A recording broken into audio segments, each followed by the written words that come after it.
Hello. तो जैसा कि हम जानते हैं that chemistry is the study of atoms and molecules. और ये जो एटम्स एंड मॉलिक्यूल्स हैं इनकी क्वांटिटी जो होती है वो एक्सट्रीमली लार्ज होती है and their masses are extremely low. For example अगर हम 1 मोल हाइड्रोजन गैस की बात करें तो 1 मोल हाइड्रोजन गैस में हाइड्रोजन के कितने मॉलिक्यूल्स होते हैं? That is 6022 हेक्सिलियन। मतलब 6022 follows bye 20 zeros 1 2 3 4 5 6 7 8 9 10 up to 20। ठीक है, ये 1 मोल हाइड्रोजन गैस में प्रेजेंट नंबर ऑफ मॉलिक्यूल्स हैं हाइड्रोजन के।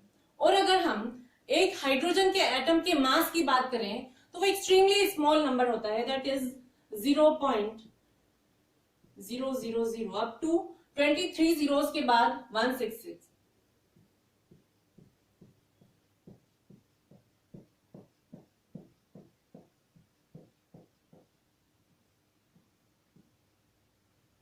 एक हाइड्रोजन के एटम का मास होता है। और ऐसे ही हम कई सारे कांस्टेंट्स भी स्टडी करते हैं। For example speed of light की बात करें तो स्पीड ऑफ लाइट क्या होती है? 300 मिलियन मीटर पर सेकेंड। मतलब 3 फॉलोज बाय 8 zeros। और भी कांस्टेंट्स हैं, Planck's constant and many more. तो इन सभी नंबर में आपको नजर आ रहे होंगे इनमें बहुत सारे जीरो प्रेजेंट हैं। तो इस वजह से इनको लिखना और टाइप करना काफी मुश्किल हो जाता है, क्योंकि इनको लिखते टाइम या तो कुछ एक आध जीरो स्किप हो जाता है या फिर हम एक्स्ट्रा लिख देते हैं। और अगर इन पर मैथमेटिकल ऑपरेशन की बात की जाए, जैसे ऐसे ही दो नंबर्स को हमें क्या करना हो, ऐड करना हो या उनका सब्ट्रैक्शन करना हो या फिर मल्टीप्लीकेशन या फिर डिवीजन, तो वो मैथमेटिकल ऑपरेशन जो होगा उसको करने में हमें काफी ज्यादा दिक्कत आएगी इतने बड़े नंबर और इतने स्मॉल नंबर के लिए। तो इन ही नंबर को मतलब इन नंबर्स में से जीरो से छुटकारा पाने के लिए साइंटिफिक नोटेशन को इंट्रोड्यूस किया गया, जो कि इस वीडियो का टॉपिक है हमारा। तो साइंटिफिक नोटेशन बेसिकली क्या होते हैं? ये किसी एक्सट्रीमली स्मॉल और एक्सट्रीमली लार्ज नंबर का शॉर्ट हैंड वे में रिप्रेजेंटेशन होता है, या हम कहें ये एक एब्रिविएशन है साइंटिफिक नोटेशन इनके शॉर्ट हैंड रिप्रेजेंटेशन के लिए। तो वो कैसे करते हैं, मतलब इन नंबर को हम साइंटिफिक नोटेशंस में कैसे लिखते हैं, लेट अस सी। तो साइंटिफिक नोटेशन जो है ये क्या होते हैं एक्चुअल में? ये होते हैं exponential notation. Exponent I hope आपको पता होगा। एक्सपोनेंट का मतलब होता है जैसे हमें लिखना है कोई नंबर, मतलब हमें कहा गया है कि 5 को हमें 5 टाइम्स मल्टीप्लाई करना है, तो 5 इंटू 5 इंटू 5 इंटू 5 को 5 टाइम्स मल्टीप्लाई करना है। So instead of writing it इस तरह से लिखने के बजाय हम इसको कैसे लिख सकते हैं? 5 के साथ सुपर स्क्रिप्ट में हमने 5 लिख दिया। इसी को क्या बोला जाता है? इसी को एक्सपोनेंट बोला जाता है, जिसको हम पावर भी बोलते हैं, 5 raised to the power 5। इसका क्या मीनिंग होता है? इसका मीनिंग होता है कि 5 का 5 टाइम्स मल्टीप्लीकेशन है। ऐसे ही 10 की बात करें तो 10 को अगर हमें 4 टाइम्स मल्टीप्लाई करना है तो इंस्टेड ऑफ राइटिंग इट हम कैसे लिख देंगे इसको? 10 के साथ सुपर स्क्रिप्ट में हम लिख देंगे 4। तो ये क्या होगा? ये 4 जो है सुपर स्क्रिप्ट में ये नंबर, ये होता है एक्सपोनेंट। तो साइंटिफिक नोटेशन को कैसे लिखा जाता है किसी भी नंबर का? उसका जनरल रिप्रेजेंटेशन होता है n times 10 raised to power small n, where n is the number which varies from 1.0000 and so on to 9.9999 and so on and so forth, where n जो है स्मॉल n वो क्या है? Exponent है, जिसकी value positive भी हो सकती है और नेगेटिव भी हो सकती है। n ये है एक्सपोनेंट हमारा। ठीक है, तो किसी भी नंबर को हमें साइंटिफिक नोटेशन में कैसे लिखना होता है ये हम देखेंगे। फॉर एग्जांपल हमें फर्स्ट वाले नंबर को लिखना है साइंटिफिक नोटेशन। तो ये जो नंबर है इसमें सबसे पहले हमें क्या करना होगा? इसको इस फॉर्म में लिखने के लिए सबसे पहले हमें इसमें डेसिमल प्लेस करना होगा। और डेसिमल जब किसी भी नंबर में या किसी नंबर में अगर डेसिमल प्लेस नहीं है तो वो कहां पर होता है? वो होता है एक्सट्रीमली राइट पोजीशन पर। तो इस नंबर में जो डेसिमल होगा वो कहां होगा? एक्सट्रीमली राइट पोजीशन है इसकी, ये मतलब लास्ट वाले जीरो के बाद में। तो अब इस डेसिमल को हमें क्या करना है, हमें इसको लेफ्ट में मूव करते जाना है और तब तक मूव करना है जब तक इस डेसिमल के लेफ्ट में सिर्फ एक ही डिजिट नहीं बचे। तो चलिए मूव करते हैं। इस डेसिमल को हम मूव करेंगे यहाँ पर 1 2 3 4 5 6 7 8 9 10 11 12 13 14 15 16 17 18 19 20 21 22 एंड 23। ठीक है, अब ये डेसिमल कहाँ गया, यहाँ आ गया। ठीक है, क्योंकि इसके लेफ्ट में अब सिर्फ क्या बचा है, सिर्फ एक ही डिजिट बची है। तो ये क्या बन जाएगा इसका साइंटिफिक नोटेशन, दैट इज 6.02। और इस डेसिमल को जैसे हमने लेफ्ट में मूव किया है, मतलब क्या हुआ, इसको कंपेंसेट करने के लिए हमें इसके साथ 10 की पावर में कुछ लिखना होगा, तभी ये जो नंबर है वो नंबर बन पाएगा। नहीं तो ऐसे करने पर ये जो नंबर है ये स्मॉल नंबर बन जाएगा, लेकिन हमें तो वही नंबर चाहिए।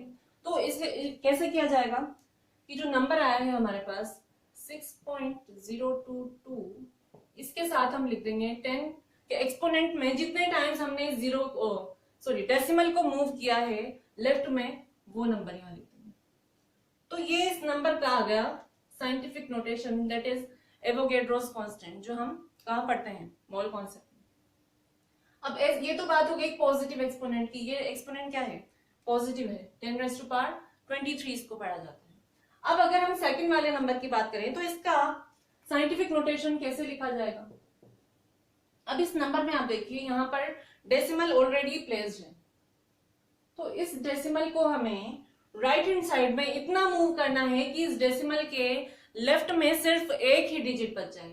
तो चलिए कैसे करते हैं, इसको हमें मूव करना है, कितने प्लेस पे मूव करेंगे, 1 2 3 4 5 6 7 8 9 10 11 12 13 14 15 16 17 18 19 20 21 22 23 एंड 24। अब यहाँ पर आप देखिए ये जो डेसिमल हमने मूव किया है इसके लेफ्ट में सिर्फ एक ही डिजिट है, तो ये नंबर क्या बन गया, 1.66। ठीक है, डेसिमल यहाँ आ गया। अब ये जितने मूव हमने यहाँ से किए, जितने प्लेस हमने इस डेसिमल को मूव किया है, ये क्या होगा, ये डिवीजन में चले जाएंगे, मतलब इसको हमें 10⁻24 टाइम्स डिवाइड करना पड़ेगा। या फिर इसको कैसे लिखा जा सकता है, इसको नेगेटिव एक्सपोनेंट की फॉर्म में लिख सकते हैं, 1.66 इंटू 10⁻24। ये क्या है, ये एक हाइड्रोजन के एटम का मास होता है। तो ये इस तरह से साइंटिफिक नोटेशन लिखे जाते हैं किसी भी नंबर के, जिसका जनरल रिप्रेजेंटेशन ये होता है। तो हमने ये जो इन नंबर्स के साइंटिफिक नोटेशन लिखे हैं, यहाँ हमने देखा कि जब डेसिमल को हमने लेफ्ट में मूव किया तब क्या होता है, जो नेगेटिव हमें क्या मिलता है, एक्सपोनेंट की वैल्यू वो होती है पॉजिटिव होती है लेफ्ट में मूव करने पर।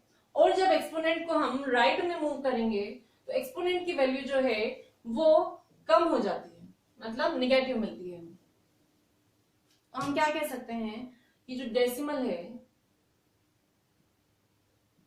जिसको हम डॉट से रिप्रेजेंट करते हैं, डेसिमल, ठीक है, इसको अगर हम राइट में मूव करते हैं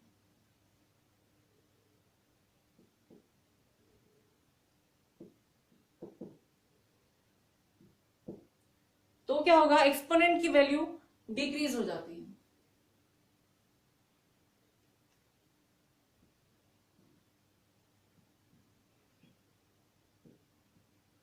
डिक्रीज। और जब लेफ्ट में मूव करेंगे इसको डेसिमल को तो एक्सपोनेंट की वैल्यू क्या होगी, इंक्रीज हो जाती है। मूव लेफ्ट,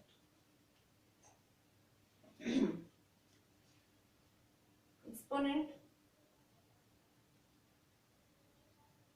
इंक्रीज, मतलब हमें यहां पर क्या मिलेगा, पॉजिटिव वैल्यू मिलेगी एक्सपोनेंट की। और इस वाले केस में मतलब जब हम डेसिमल को राइट में मूव करेंगे तो हमें एक्सपोनेंट की वैल्यू क्या मिलेगी, नेगेटिव में मिलेगी। इसको हम लिख देते हैं, यहां पर आएगी नेगेटिव वैल्यू और यहाँ पर आएगी पॉजिटिव वैल्यू एक्सपोनेंट्स की। इसको हम कुछ और एग्जांपल की हेल्प से और ज्यादा क्लियरली समझते हैं। फॉर एग्जांपल हमारे पास कोई नंबर है 2345000। अब इस नंबर को हमें लिखना है साइंटिफिक नोटेशन, या हम कहें इसका कॉम्पैक्ट फॉर्म लिखना है, शॉर्ट हैंड में इसको रिप्रेजेंट करना है। तो कैसे करेंगे? तो सबसे पहले हमें क्या करना होता है, फर्स्ट थिंग दैट इज हमें इसमें डेसिमल को प्लेस करना होता है, क्योंकि यहाँ पर डेसिमल प्रेजेंट नहीं है तो वो कहाँ पर होगा, राइट मोस्ट पोजीशन पर होगा। अब इस राइट मोस्ट पोजीशन पे जो डेसिमल है इसको हम मूव करते जाएंगे लेफ्ट में। कब तक मूव करना है? जब तक उस डेसिमल के लेफ्ट में सिर्फ एक ही नंबर नहीं बच जाता है। तो चलिए मूव करते हैं। 1 प्लस 2 3 4 5 6 7 8 टाइम्स हमने इसको मूव किया, तो ये डेसिमल कहाँ आ गया? यहाँ पर, जिसके लेफ्ट में सिर्फ एक ही नंबर बचा है। तो इसके लिए साइंटिफिक नोटेशन क्या हो जाएगा, 2.3 के बाद क्या करना है, इनटू 10⁻⁴। डेसिमल के बाद कितने प्लेसेस है? 1 2 3 4 5 6 7 8।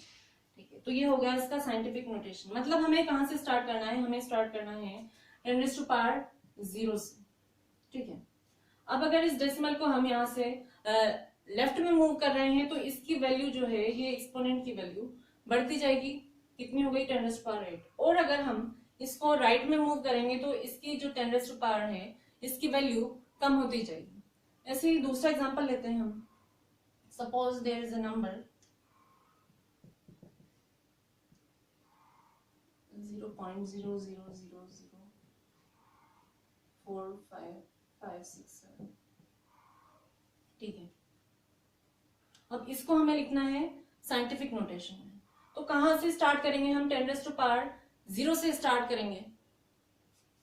और कैसे लिखेंगे? मतलब इस डेसिमल को हम मूव करते जाएंगे 1 2 3 4 5 6। कहां तक मूव करेंगे कि इसके लेफ्ट में, डेसिमल के लेफ्ट में सिर्फ एक ही नंबर बचा, एक ही डिजिट। तो क्या होगा ये 5.67। कितने टाइम्स हमने मूव किया इसको? 1 2 3 4 5 6 टाइम मूव किया, तो 5.67 टाइम्स 10⁻⁻⁶। ये बन गया इसका साइंटिफिक नोटेशन। अब अगर आपको साइंटिफिक नोटेशन गिवन है और आपको ओरिजिनल नंबर जो है, मतलब उसका मतलब फुल फॉर्म हमें निकालनी है, जैसे 2.3 या कोई और नंबर हम देखते हैं। फॉर एग्जांपल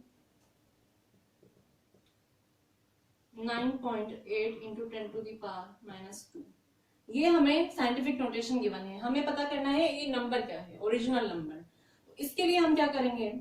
इसके लिए हम क्या करते हैं, 9.8, अब ये माइनस है, माइनस है पार, तो हम क्या करेंगे, इस डेसिमल को कितना मूव करेंगे? 2 टाइम्स लेफ्ट में, 1 2।